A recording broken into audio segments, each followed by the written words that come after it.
नमस्कार दोस्तों, मेरा नाम अनिल सोलंकी है। मेरे यूट्यूब मंच लाउड जाट वॉइस में आप सबका स्वागत है। दोस्तों, कल ही की बात है, मैं यूट्यूब पर देख रहा था, एक वीडियो आया जिसके अंदर जींद के अंदर शायद एक पंचायत हो रही थी खाप की, सर्व खाप की। उसमें सभी जाति के लोग थे। तो उसके अंदर ये विचार विमर्श हो रहा था कि समाज को कैसे ठीक ढंग से चलाया जाए, सब जातियों का भाईचारा कैसे बना के रखा जाए। तो उसके अंदर एक दलित जाति का लड़का खड़ा होकर उसने ये बोला कि सबसे ज़्यादा अंबेडकर की मूर्ति जाट तोड़ते हैं। ये मैंने उस वीडियो का टाइटल पढ़ा। तो टाइटल पढ़ के मैंने वो वीडियो देखा। मैं ज़्यादा देख नहीं पाया क्योंकि ऐसी बातें ज़्यादा मैं देख नहीं पाता हूँ जिससे समाज में भाईचारे में आग लगे, समाज खराब हो।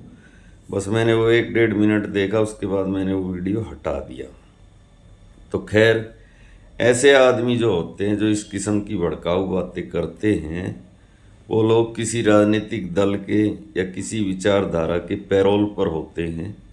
उनसे सामाजिक भाईचारा देखा नहीं जाता और वो ऐसी बातें जिससे समाज में विद्वेष फैले जानबूझकर किसी के एजेंडे को आगे बढ़ाने के लिए करते हैं। मैं उससे, जो भी वो भाई था, दलित समाज का था, उससे एक बात पूछना चाहता हूँ। क्या अनिल मिश्रा जाट है जो ये कहता है कि बाबा साहब अम्बेडकर ने संविधान नहीं लिखा, संविधान BN राव ने लिखा है? क्या अनिल मिश्रा जाट है जो ये कहता है कि जातिगत आरक्षण ख़त्म कर देना चाहिए?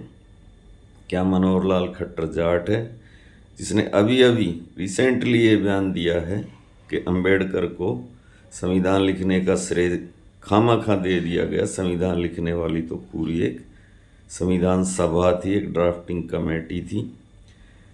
और क्या राजकुमार सैनी भी जाट है जिसने अभी भाई पूरन कुमार की जब सुसाइड हुई तो वहाँ जाकर ये कहा था कि रविदास वाल्मीकि जाति का संत नहीं था, ब्राह्मण था? खैर, ये सब चीज़ें अपनी जगह पर, लेकिन मैं ये बात पूछना चाहता हूँ कि सबसे ज़्यादा जो अंबेडकर की मूर्तियाँ तोड़ने की घटनाएं होती हैं वो किन राज्यों में होती हैं? ज़्यादातर घटनाएं महाराष्ट्र में, उत्तर प्रदेश में तथा अन्य कुछ राज्यों में होती हैं।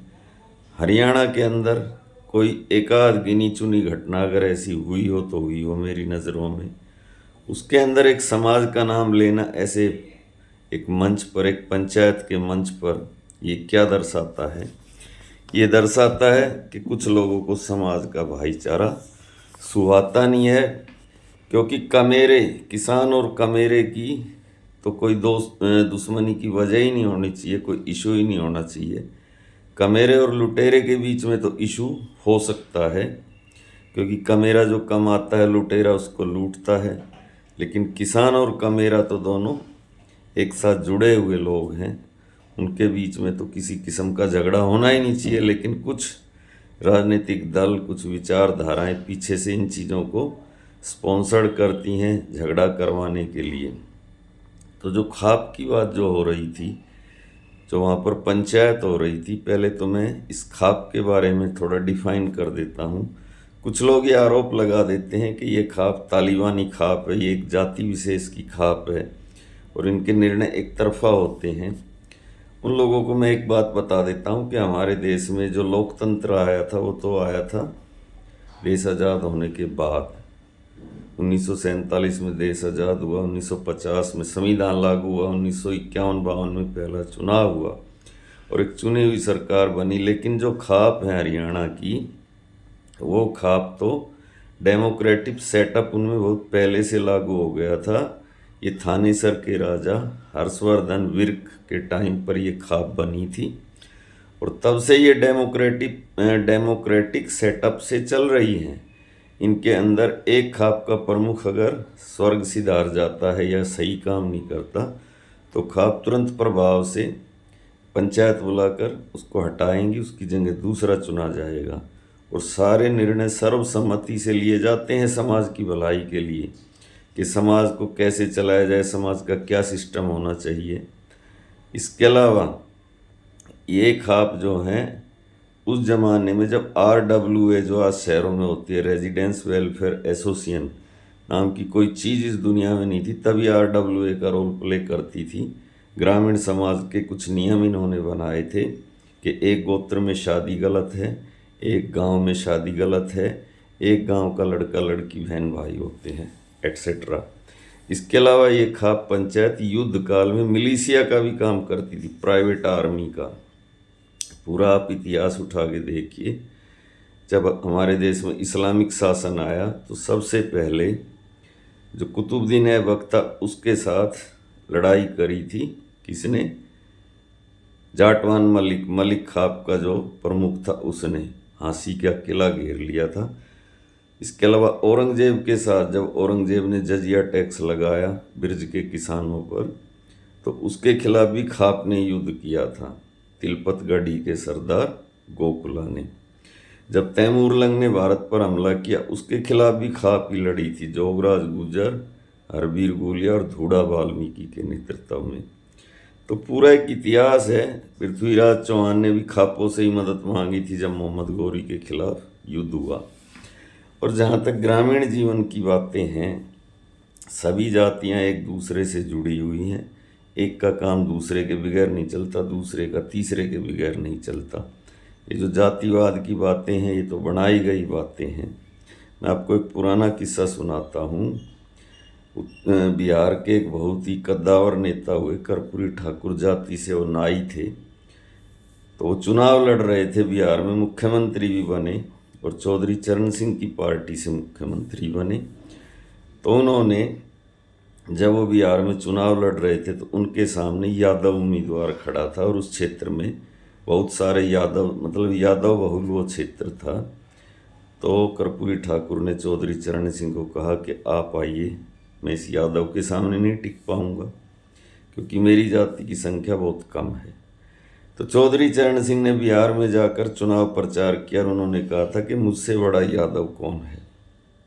और ये बात बिल्कुल सच है कि मुलायम सिंह यादव चौधरी चरण सिंह के ही शिष्य थे, उनके राजनीतिक वारिस भी वही थे।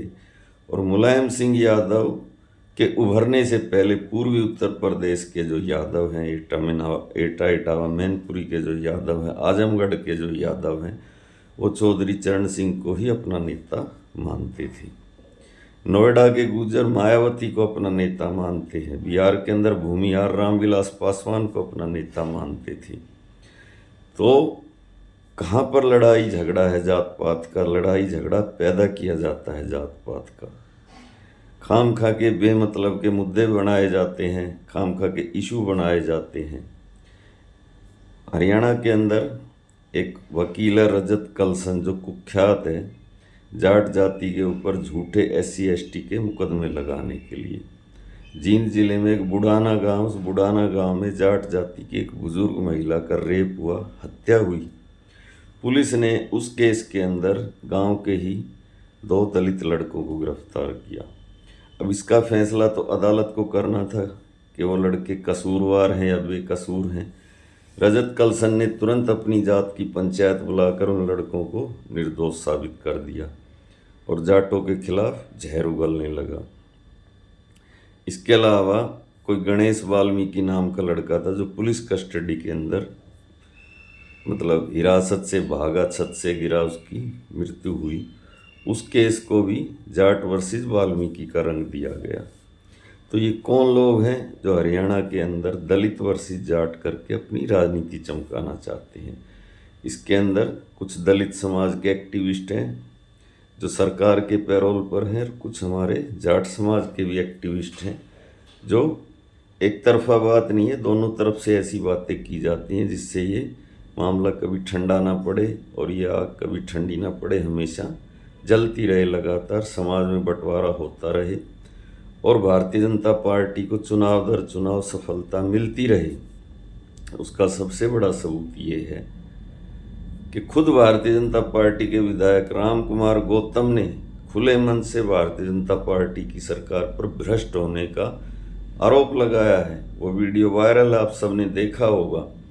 और दूसरा सबूत ये है कि चुनाव से ठीक पहले 9:30 साल के बाद भारतीय जनता पार्टी ने मनोहर लाल खट्टर को मुख्यमंत्री पद से हटाकर नायब सिंह सैनी को मुख्यमंत्री बनाया था। चुनाव के दौरान मनोहर लाल खट्टर के फोटो पोस्टरों से हटा दिए थे और आज वो मनोहर लाल खट्टर ज्ञान बांट देता है किसी भी बात पर।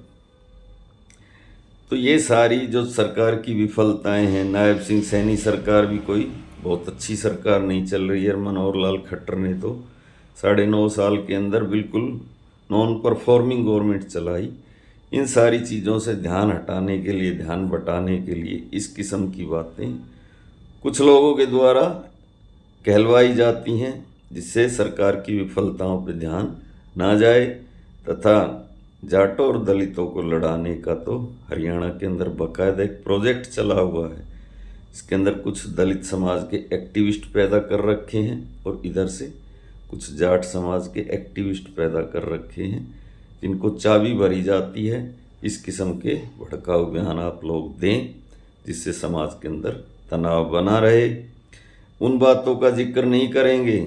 ये जो सो कॉल्ड दलित एक्टिविस्ट हैं, जो यूपी में, बिहार में जो अत्याचार की घटनाएं होती हैं, वहाँ पे घोड़ी पे चढ़ने पे गोली मार दी जाती है, मूंछ रखने पे गोली मार दी जाती है, जहाँ बाबा साहब अम्बेडकर की मूर्तियाँ तोड़ी जाती हैं, अपमानजनक बातें कही जाती हैं।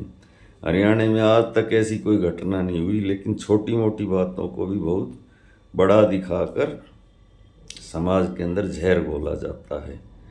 तो भाइयों, इसी के साथ मैं आपका भाई अनिल सोलंकी आज का वीडियो यहीं पे समाप्त करता हूँ। अगर वीडियो अच्छा लगा तो अपने ग्रुप में शेयर करें, लाइक करें, कमेंट करें, और जो भाई अभी अभी चैनल से जुड़े हैं वो चैनल को सब्सक्राइब करें, बेल आइकन को दबाएं। मिलते हैं अगले वीडियो में। आप सबका दिन शुभ हो। थैंक्स भाइयों।